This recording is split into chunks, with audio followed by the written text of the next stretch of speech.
Oi pessoal, mais um podcast Canaltech no ar. E a inteligência artificial já mudou completamente a forma como a gente trabalha, aprende, consome informação e até se relaciona. Mas será que o nosso cérebro está conseguindo acompanhar toda essa transformação? No episódio de hoje, a gente vai entender o que a neurociência já sabe sobre os impactos da IA na memória, na atenção, no comportamento e até nas nossas emoções. Será que estamos ficando mais produtivos ou mais dependentes da tecnologia? Você também vai conferir. DJ com IA do Spotify chega ao Brasil e cria playlists sob medida. Adobe quer transformar PDFs em assistentes inteligentes. E Cláudia agora pode sonhar para aprender e melhorar tarefas. Eu sou a Fernanda Santos e esse é o podcast Canaltech.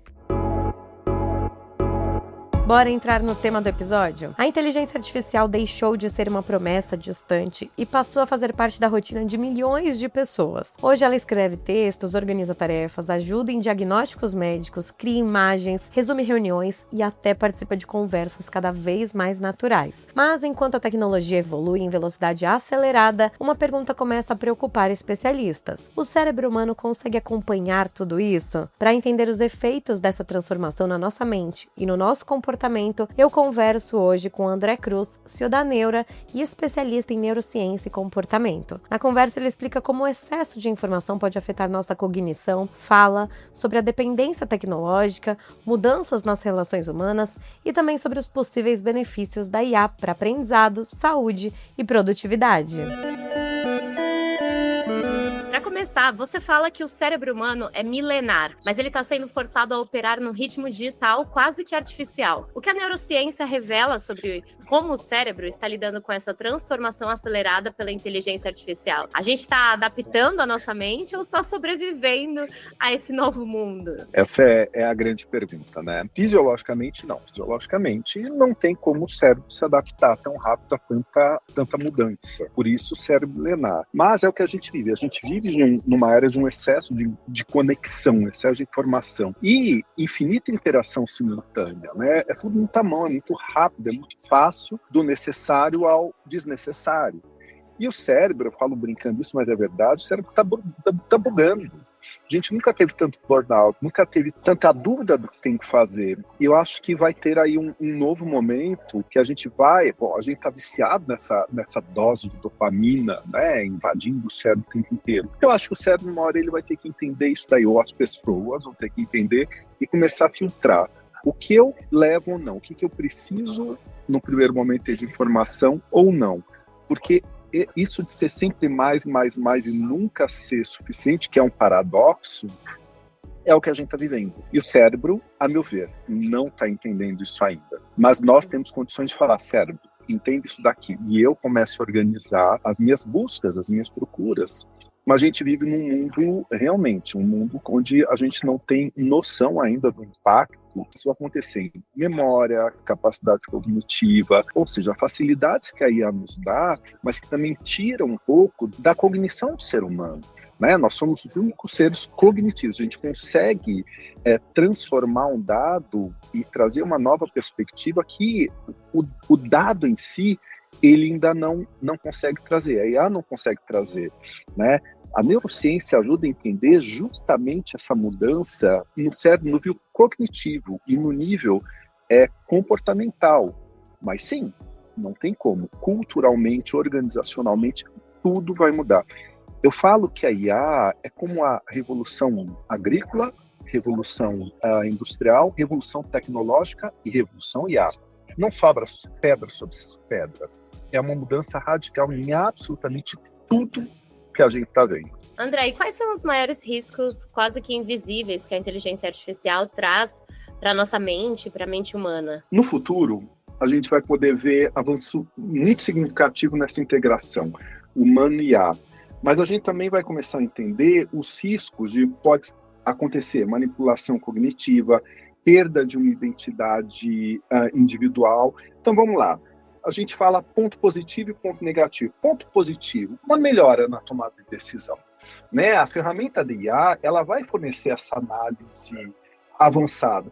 Mas ponto negativo, se o seu cérebro entende que vem uma mensagem pronta e você não precisa decodificar porque ela está pronta, você não interage, você não codifica e traz um resultado dessa mensagem. Dependência de resposta pronta.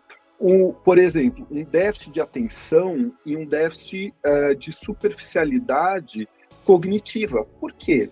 Porque é tudo muito rápido, é tudo muito pronto, a informação, o conteúdo, ele já vem pronto para a gente, e se você não analisar com profundidade para tirar uma conclusão, você está começando o seu cérebro está entendendo, eu não preciso pensar tanto para concluir algo. Eu tenho esse pronto. Ou mesmo memória. Vamos falar em memória de longo prazo reduzida. É muita facilidade de acesso a uma informação. A gente vai começar a diminuir uma necessidade dessa retenção. Adaptação emocional, né? Aqui hoje a gente fala muito de geração Z, geração, né? Todas as gerações. Ou seja, até hoje a gente viveu em grupo, desde Homo sapiens. Será que, se surgir a interação humana com o IA, isso vai afetar nossa forma de relacionamento mais do que está sendo afetada hoje? Será que isso vai mudar uma questão de empatia e habilidade social do ser humano? Então a gente tem todos esses pontos que pode virar um vício de tecnologia. Falam que nunca uma geração bebeu menos como a que está acontecendo atualmente. Diminuição da bebida, do álcool, mas aumento no vício tecnológico. Então, o que é bom, o que é ruim? São dados que a gente começa a entender que a gente já está sofrendo hoje, que a gente está percebendo, e não é só uma geração, você está falando em multigeracional aqui, e isso é um impacto presente. Isso sem contar quando a gente começa a pensar um impacto futuro. Você pode trabalhar, por exemplo, uma erosão mesmo de uma identidade cognitiva, que é a dependência excessiva da IA. Mas tem pontos positivos também. É sempre bom lembrar que existe uma balança, positivos e negativos. E a questão é como que eu vou lidar com uma tecnologia, com algo que veio, que é fato, e que vai estar imerso na nossa cultura, e como que eu vou trazer uma potencialidade para o bem e evitar uma potencialidade do mal. Sim, com certeza. E você falou, né? A gente está vivendo nas eras das conexões digitais. Como que a neurociência vê o impacto da substituição das interações humanas por interações com inteligência artificial? Se você puder falar um pouquinho mais para a gente. Isso pode afetar a empatia, até o senso de pertencimento das pessoas, como você começou a falar? Olha, não tenho a menor dúvida. Uma coisa interessante para a gente pensar é, simplesmente numa revolução, as coisas mudam. E eu não posso comparar o que era com um novo. Isso é muito importante a gente entender. Eu vou dar um exemplo de China. A China colocou agora IA para curso básico. A partir de 6 anos de idade, a IA já está no ensino. O que isso significa? A IA não é mais algo, mas sim ela está presente em absolutamente tudo. Uma criança que vem com essa educação entende que aquilo faz parte do meu dia a dia. Seu cérebro entende melhor. Quando a pessoa coloca isso a mais, ou coloca como uma ferramenta de busca, ou começa a se interagir, porque, sinceramente, a meu ver, já nasceu a pessoa que vai se relacionar emocionalmente com a IA. Já nasceu.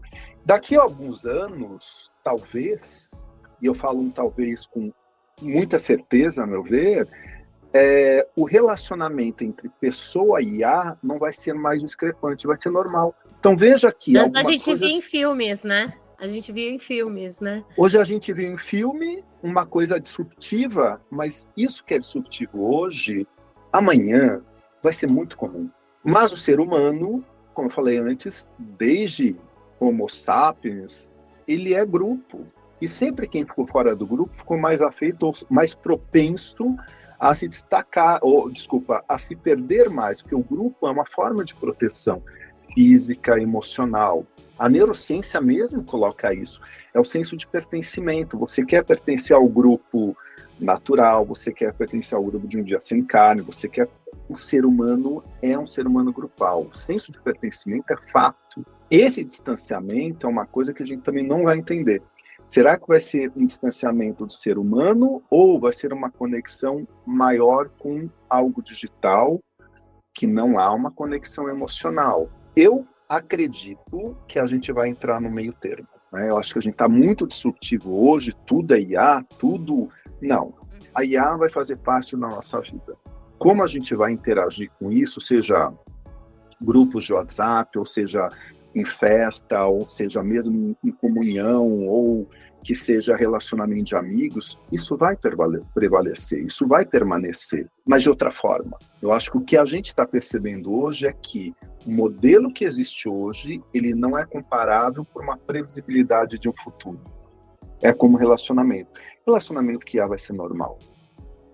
Alguém já está com um filho que nasceu e que vai falar, pai, mãe, olha, esse é meu, essa é minha, ou esse sem gênero, nós nos relacionamos. E vai ser normal.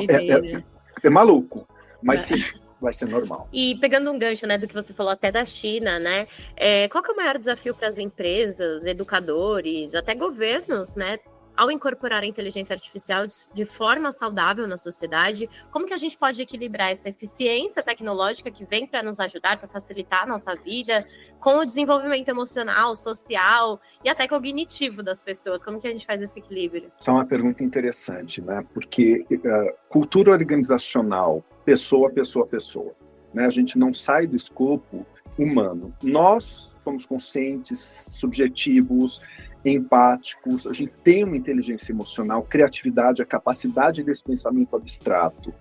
A IA, ela opera com dados, são combinações e probabilidades estatísticas. Na cultura organizacional, a gente vai ter que entender isso daí também, né? O medo, por exemplo, de um profissional perder o emprego se ele não souber o domínio da IA. Então, a IA, ela precisa ser colocada na cultura organizacional top-down, mas também bottom-up, porque ela tem que ser colocada como algo que vai ajudar o profissional e não tirar o emprego desse profissional. Algumas profissões vão acabar? Sim. Outras vão surgir? Inúmeras. Mas como que as pessoas vão lidar? Então, veja aqui, o fomento do board sobre como trazer uma nova tecnologia, como trazer a IA para o dia a dia, pensando no humano, como que eu faço essas pessoas utilizarem dessa ferramenta para melhorar uma eficácia, um rendimento, ou melhorar, ou seja, trazer mais retorno humano e trazer mais retorno para o negócio. Eu acho que talvez aí seja a grande questão, né? Como você integra, não é IA tirando o humano, mas é humano trazendo o melhor dele com a possibilidade do uso de IA. Se isso não vier do board, vai ficar muito difícil você ter uma equipe que permaneça dentro de uma estrutura, porque tudo está sendo reconfigurado, né? A entrega, a velocidade, a decupagem dessa informação, a mudança da forma de se trabalhar. A cultura organizacional, ela vai sofrer uma mudança. O RH já está sofrendo, de fato, uma mudança. Como que você contrata hoje? Qual que é a forma de contratar? Como que você mantém uma pessoa dentro do seu negócio? Tudo está sendo modificado. Para mim, o RH, ele está sofrendo uma grande... Ele está sendo literal impactado em como contratar e, principal, em como reter e mais em como fomentar que essa pessoa traga o máximo dela dentro de uma estrutura. Posicionamento, senso de pertencimento, esse profissional, ele admirar onde ele está trabalhando, ele querer fazer parte disso. E o que ele leva, né, o que a estrutura organizacional está entregando para ele, fala, olha, eu tenho esse curso, ó, deixa eu te integrar com essa tecnologia para melhorar seu trabalho em determinada área. É uma revolução. E aí que tá beleza. Eu acho que tem uma coisa muito interessante no que nós estamos vivendo hoje, que é justamente essa revolução. 5 gerações vivendo ao mesmo tempo, num movimento que tem uma revolução que está mudando absolutamente tudo. Isso é fantástico. Nós estamos num momento de transição. E nós estamos vivendo esse momento de transição. Tem dificuldade e tem muito aprendizado. E o cérebro vai se adaptar a isso. Neuroplasticidade, o cérebro tem a capacidade de criar novas conexões, gerar novas memórias, gerar novos hábitos. Neuroplasticidade é a palavra-chave nesse momento. Legal. E a gente tem visto, né, até avanços tecnológicos que conectam diretamente, né, o cérebro com o sistema de inteligência artificial. Isso pode ser um divisor de águas para o tratamento de algumas doenças e também para o aumento da cognição humana. E até que ponto isso é seguro e eticamente viável? 2 perguntas fantásticas que você me coloca na parede. Vamos lá. Eu acho fundamental, né? Você tem uma Neuralink vindo com Elon Musk. Você já tem outros estudos, não só da Neuralink, mas que estão vindo sobre a capacidade de voltar a enxergar, voltar a andar. Eu acho isso fantástico. Né? Outro dia eu fui questionado, mas você colocaria um chip desses? Eu não tenho dúvida que eu colocaria assim, sem pensar 2 vezes. E me questionaram se isso não era muito agressivo. Eu falei, olha, você pode ter um problema de visão e você poder enxergar. Você pode não andar e você ter a liberdade de falar, não, agora eu consigo me movimentar. Como não usar isso? Então, sim, eu acho fantástico. Eu acho que o futuro é realmente essa integração. Não é transformar um homem no robô, mas, de novo, é potencializar, eu gosto muito dessa palavra, potencializar o ser humano. Por outro lado, claro, que você pode criar super-humanos, né? E daí tem a questão financeira, quanto mais acesso, mais distância você pode ter, ou seja, mais benéfico você consegue ter com questão de longevidade ou melhor performance sobre o resto. Tem os 2 pontos, mas como tudo, a IA também tem 2 pontos. Como que você vai usar a IA hoje? A IA, em muito pouco tempo, você vai ter dentro da sua casa a capacidade de manipular um DNA. Imagine o seguinte, você manipula um DNA de uma determinada raça, você imputa algo para determinar essa raça no DNA e você consegue trabalhar isso daí, fazer isso daí. Então, há um perigo enorme também como você usa, em todos os pontos. Mas sim, eu acredito na evolução do ser humano, eu sou altamente favorável a determinados implantes que possam favorecer e ajudar a potencialidade do ser humano. Eu acho que esse é o caminho. É um assunto controverso, porque não há como você entender o que é ético ou não é ético. Nós vamos aprender o que é ético ou o que não é ético com o decorrer do tempo. Legal, uma discussão que dá para um outro episódio do podcast, né, para a gente falar só sobre isso, mas acho muito interessante a gente ver o quanto a inteligência artificial está evoluindo, mas imaginar onde ela pode chegar, né, o que a gente pode alcançar com a inteligência artificial é muito interessante e a gente tem que pensar também sempre nos 2 lados, né, porque a tecnologia tá aí para facilitar, mas tem o lado negativo também que pessoas usam. A gente tem falado muito aqui no podcast sobre cibersegurança, sobre golpes, o quanto a inteligência artificial está sendo usada, né, para realmente fazer o mal também, né? Então tem sempre esses 2 lados. É bem interessante essa sua colocação. E creio que é o início, né? Antes você percebia muito quando tinha um vídeo fake. Cada vez mais você não percebe.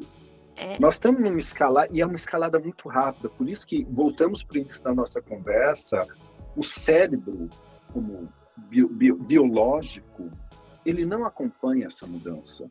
Nós vamos ter alguns booms, mas, ao mesmo tempo, a gente está fomentando o cérebro a repensar uma série de coisas. Antes, obsoleto é quem passava de uma idade.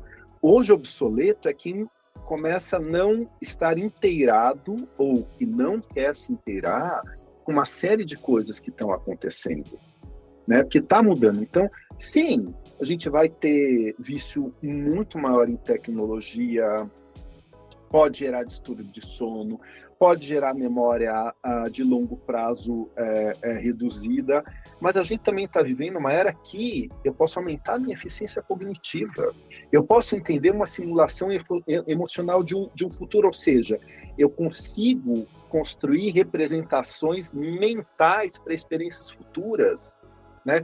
Eu posso personalizar um aprendizado, o uso da IA vai ajudar a otimizar o ensino. A criatividade, gerar insights, sugerindo ideias inovadoras, isso é fantástico. Bom, André, Queria te agradecer imensamente pela sua participação, foi ótimo. Você trouxe insights valiosos que com certeza vão deixar os nossos ouvintes pensando, refletindo sobre isso. Muito obrigada, e já fica o convite para você voltar aqui para a gente falar um pouquinho mais sobre essas mudanças e o quanto ela impacta a nossa mente. Muito obrigado pelo convite. O que puder ajudar, a gente está aí, porque, assim, é um aprendizado fantástico que a gente está vivendo. Não é fácil, mas ele é fantástico. E é isso que nos torna o que nós somos, seres humanos. A busca pelo aprendizado.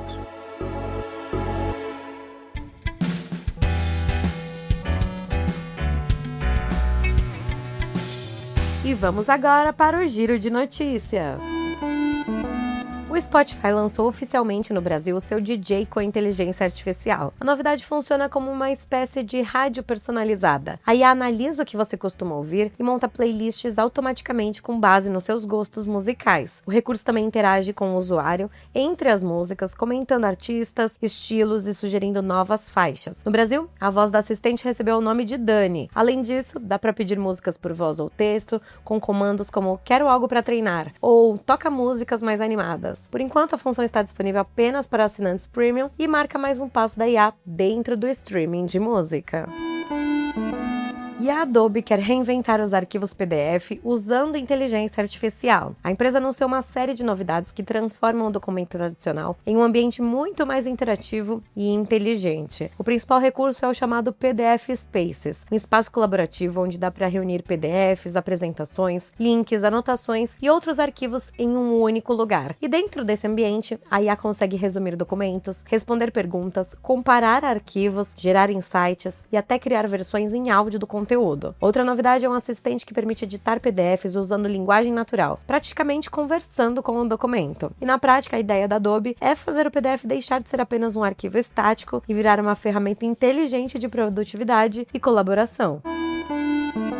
E a Anthropic anunciou um novo recurso curioso para os agentes de IA do cloud. Agora eles conseguem sonhar. Calma, não é sonho literalmente. A novidade permite que os agentes revisem tarefas passadas entre uma atividade e outra, analisando erros, padrões e decisões para melhorar o desempenho no futuro. A ideia é fazer a IA aprender com a experiência própria, ficando mais eficiente e personalizada ao longo do tempo. O sistema também consegue atualizar memórias e preferências automaticamente, tornando os agentes mais autônomos. Por enquanto, o recurso está disponível apenas para alguns desenvolvedores, mas mostra um passo importante na evolução da inteligência artificial. Agentes cada vez mais independentes e capazes de se aperfeiçoar sozinhos.